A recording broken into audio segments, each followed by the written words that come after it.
السلام علیکم ورحمۃ اللہ وبرکاتہ۔ جی پیارے بچوں، کیا حال ہے؟ ٹھیک ہے جی، الحمدللہ اللہ کے فضل و کرم سے آج ہمارا تقریباً آدھا پارہ قرآن کریم کا ترجمہ اور تفسیر کا مکمل ہو جائے گا۔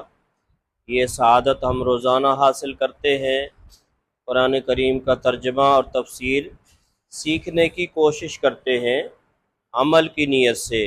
اللہ تعالی ہمیں عمل کرنے کی توفیق عطا فرمائے۔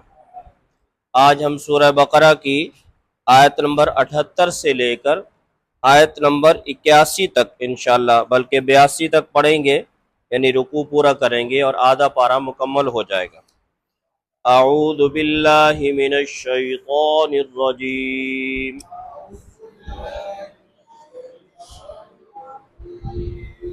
بسم اللہ الرحمن الرحیم۔ ہاں جی، آیت نمبر 78 دیکھیے۔ وَمِنْهُمْ، اور ان میں سے، وَمِنْهُمْ اور ان میں سے، امیون ان پڑھ لوگ ہیں، ان میں سے کچھ ان پڑھ ہیں، لا یعلمون وہ نہیں جانتے الکتاب کس کو؟ کتاب کو، الا امانیہ وہ نہیں جانتے کتاب کو سوائے آرزوؤں کے، سوائے کس کے؟ آرزوؤں کے۔ وَإِنْهُمْ اور نہیں ہیں وہ لوگ، إِلَّا يَظُنُّونَ مگر خیالوں میں پڑے ہوئے۔ کس میں پڑے ہوئے؟ خیالوں میں پڑے ہوئے، گمانوں میں پڑے ہوئے۔ آیت نمبر 89 دیکھیے۔ فَوَيْلٌ پس ہلاکت ہے، پس کیا ہے؟ ہلاکت ہے، خرابی ہے، ویل ہے، للذین ان لوگوں کے لیے، یکتبون جو لکھتے ہیں، الکتاب کتاب کو، بِأَیْدِیہم اپنے ہاتھوں سے، بِأَیْدِیہم اپنے ہاتھوں سے، ثم پھر یقولون کہتے ہیں، ھذا یہ من عند اللہ اللہ کی طرف سے ہے۔ کس کی طرف سے ہے؟ اللہ کی طرف سے ہے۔ لیشترو تاکہ حاصل کریں، تاکہ بیچیں وہ، بھی اس کے ذریعے، ثمناً قلیلا تاکہ حاصل کریں وہ اس کے ذریعے، ثمناً قلیلا تھوڑی سی قیمت، تھوڑی سی قیمت۔ فویلن پس ہلاکت ہے یا ویل ہے، لہم ان کے لیے، مما کتبت اس کی وجہ سے جو لکھتے ہیں، ایدیہم ان کے ہاتھ، وویل اور ہلاکت ہے، ویل ہے، لہم ان کے لیے، مما اس وجہ سے کہ یکسبون جو وہ کماتے ہیں۔ آیت نمبر 80 جی۔ وقالو اور کہتے ہیں، لن تمسنا ہرگز نہیں چھوئے گی ہم کو، ہرگز نہیں چھوئے گی ہم کو، ہرگز نہیں پہنچے گی ہم تک، النارا دوزخ کی آگ، الا مگر ایام معدودہ سوائے گنتی کے چند دن، مگر گنتی کے چند دن، ایامن کا معنی دن، معدودہ کا معنی گنتی کے۔ قل کہہ دیجئے اے پیغمبر، کہہ دیجئے، اتخذتم کیا تم نے لے رکھا ہے، عند اللہ اللہ سے، عہدن کوئی عہد، کوئی وعدہ، فلن یخلف اللہ کہ ہرگز نہیں خلاف کرے گا اللہ عہدہ اپنے وعدہ کا، ام تقولون یا تم کہتے ہو، علی اللہ اللہ کے بارے میں، ما وہ بات، لا تعلمون جس کا تمہیں خود بھی علم نہیں ہے، جس کی تمہارے پاس بھی دلیل نہیں ہے۔ بلا کیوں نہیں، بلا کا معنی کیوں نہیں، من کاسبا جس نے کمایا، سیئتن گناہ، وَأَحَاطَتْ بِهِ اور گھیر لیا اس کو، خطیئتہ اس کے گناہوں نے، فَأُولَئِکَ تو ایسے لوگ، اصحاب النار دوزخ والے ہیں، ہم فیہا وہ لوگ اس دوزخ میں خالدون ہمیشہ رہیں گے، والذین اور وہ لوگ آمنو جو ایمان لائے، وعاملو اور انہوں نے کیے الصالحات اچھے کام، اولئکا یہی لوگ ہیں اصحاب الجنہ جنت والے، ہم فیہا وہ رہیں گے اس جنت میں خالدون ہمیشہ، خالدون ہمیشہ۔ دوبارہ دیکھیے جی، کیونکہ یہ مضمون ایک ہی ہے اس لیے زیادہ آیتیں لی گئی ہیں، اور انشاءاللہ آپ کے سامنے رکھتے ہیں اب دوبارہ تفسیر بھی اور ترجمہ بھی۔ پچھلے جو ہے وہ اس سلسلے میں آپ نے دیکھا کہ یہودیوں کی بات چل رہی تھی کہ وہ کیسے منافقت کرتے ہیں مسلمانوں سے، کہ جب مسلمانوں کے پاس جاتے ہیں تو کیا کہتے ہیں کہ ہم مومن ہیں، اور جب تنہائی میں ہوتے ہیں تو ایک دوسرے کو ملامت کرتے ہیں کہ تم ایمان والوں کے سامنے ایمان کا اظہار کیوں کرتے ہو، اس طرح وہ تمہیں جھوٹا ثابت کر دیں گے۔ آگے اسی سلسلے میں یہود کے ان پڑھ طبقے کا کیا ہو رہا ہے، ذکر ہو رہا ہے۔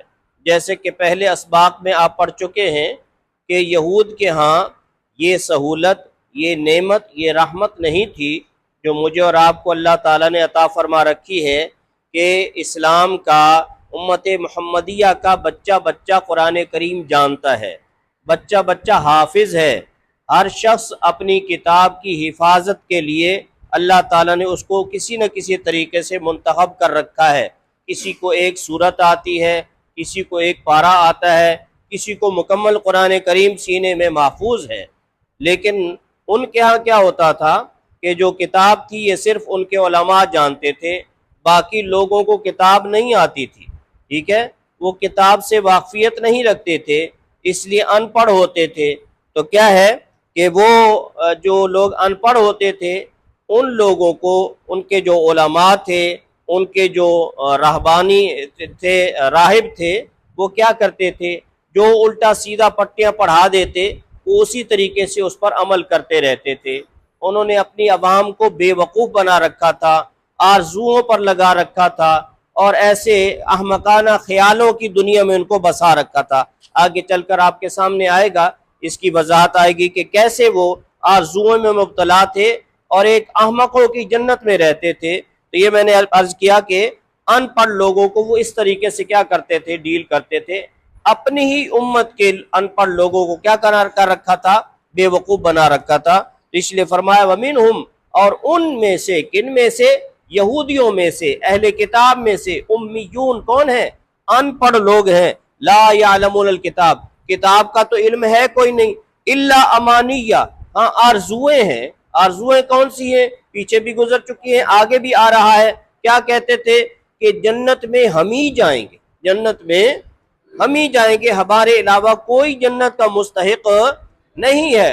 اور یہ ان کے بڑوں نے ان کو پٹی پڑھا رکھی تھی۔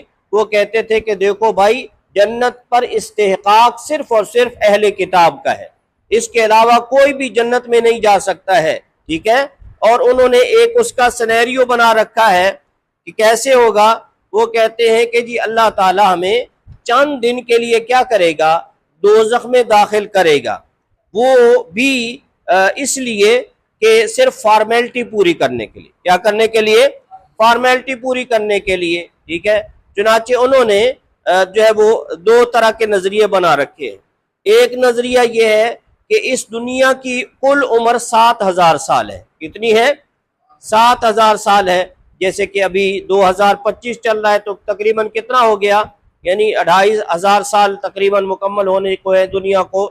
یہ ایک تحقیق ہے، ٹھیک ہے، عیسوی سالوں کے مطابق، ورنہ حقیقت اللہ تعالیٰ جانتے ہیں اس سے پہلے کتنی گزر چکی ہے، کسی کے علم میں نہیں ہے حتمی طور پر، ٹھیک ہے۔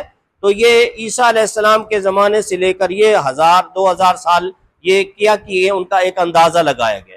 تو وہ کہتے ہیں کہ دنیا کی عمر کتنی ہے، کل 7000 سال ہے۔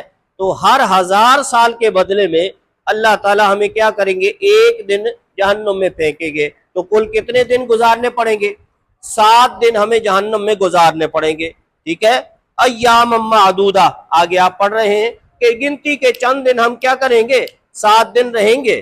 اور دوسرا نظریہ کیا بنا رکھا ہے کہ چونکہ گناہ کیا تھا ہمارے بڑوں نے، وہ بچڑے کی پوجا کی تھی، تو وہ 40 دن انہوں نے پوجا کی تھی، تو 40 دن اللہ تعالیٰ ہمیں دوزخ میں رکھیں گے، اس کے بعد 40 دنوں کے بعد کیا ہوگا کہ ہمیں دوزخ سے نکال کر ہمیشہ ہمیشہ کے لیے جنت میں ڈال دیا جائے گا، اور باقی قومیں ہماری جگہ پر، یعنی ہماری ریپلیس میں کیا کہیں گی، جنتوں میں جائیں گی۔ ٹھیک ہے، یہ دنیا کا بھی ایک اصول ہے، اور آخرت کا اصول تو مسلم ہے کہ کرے کوئی اور بھرے کوئی، ایسا تو بالکل بھی نہیں ہوتا ہے۔ دنیا میں بھی یہ اصول ہے کہ بھائی جو کرے وہی بھرے، جو جرم کرے، جو گناہ کرے، جو غلطی کرے، اس کا خمیازہ بھی وہی بھگتے۔ ہاں جی، اور آخرت کا بھی اللہ تعالیٰ کے ہاں اصول یہی ہے کہ جو نیکی کرے گا اس کو نیکی کا صلہ ملے گا، جو برائی کرے گا اس برائی کا وہ جو اس کو خود کو اٹھانا پڑے گا۔ تو دنیا کا بھی اصول، آخرت کا بھی اصول یہی ہے، لیکن ان کا ایک اپنا اصول ہے، وہ کیا ہے کہ ہم دوزخ سے نکل جائیں گے 40 دن رہ کر یا 7 دن رہ کر، اس کے بعد کیا ہوگا کہ ہمیں ہمیشہ ہمیشہ کے لیے جنت میں بھیج دیا جائے گا۔ اور یہ جو گھٹیا لوگ ہیں، مسلمان ہیں، یہ دوسری قومیں ہیں، بت پرست ہیں، یا جتنے بھی لوگ ہیں باقی بت مت ہیں، ہندو ہیں، سکھ ہیں، جو بھی ان کے نظریے میں، باقی ساری دنیا کے لوگ یہ ہماری جگہ پر کیا کریں گے، دوزخ میں جلنے کے لیے جائیں گے۔ تو ان کا یہ ایک نظریہ ہے۔ خیبر کے موقع پر آپ کو بتایا تھا ایک خاتون نے نبی علیہ السلام کی دعوت کی تھی، تو اس نے کچھ سوالات جوابات کیے تھے، تو اس میں سے ایک یہ تھا کہ اس نے کہا کہ جی جو ہے وہ کیا ہے، ہمارا نظریہ ہے کہ ہم لوگ جنتی ہیں، اور آپ لوگ جو ہے ہماری جگہ پر کیا کریں گے، سزا بھگتیں گے، اور ہمیں اللہ تعالیٰ ہمیشہ کے لیے چند دن کیا ہے جو دوزخ میں رکھ پھر ہمیشہ کے لیے جنت میں داخل کر دے گا۔ اور کیا ہے کہ پھر آپ لوگوں کو، یعنی نبی علیہ السلام کے سامنے بات کر رہی تھی کہ آپ لوگوں کو اللہ تعالیٰ کیا کرے گا، ہماری جگہ پر دوزخ میں جلائے گا اور سزا دے گا، وہ ہمارے گناہوں کی سزا تم آپ بھگتو گے۔ تو یہ میں نے عرض کیا کہ کیا چل رہا تھا، ان کے ہاں یہ نظریہ آج بھی ہے اور اس زمانے میں بھی ہے۔ اب